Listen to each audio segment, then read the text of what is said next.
Nogaršosim ar Rimi pieejamos ķiploku grauziņus un uzzināsim, kuri ir top 1. Tas ir Rimi mani gardumi alus ķiploku grauzdiņi.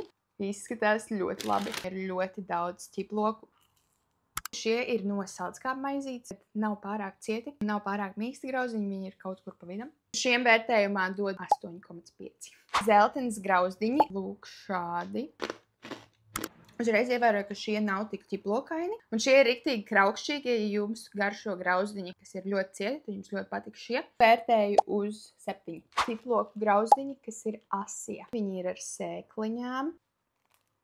Aplausu tam cilvēkam, kurš izdomāja grauzdiņos ielikt sēkliņas. Šos jau esmu ēdus, un tie ir mani visu laiku mīļākie ķiploku grauzdiņi. Mīksti ķiplokaini. 10 no manis. Ķiploku grauzdiņi ar šašlika garšu. Nu, smaržot, nesmaržo pēc šašlika. Tāda interesanta piegarša, es teiktu tāda nevis šašlika, bet vairāk varbūt sīpolu. Ķiploks šiem ir maz, šiem dodu 8. Arī mani gardumi sveramie grauzdiņi. Ķiplociņš vispār nav žēlots.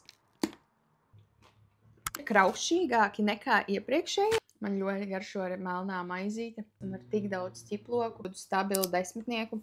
favorīts. Ieraksti komentārā, kuri ir tavi vismīļākie ķiploku grauzdiņi no Rimi.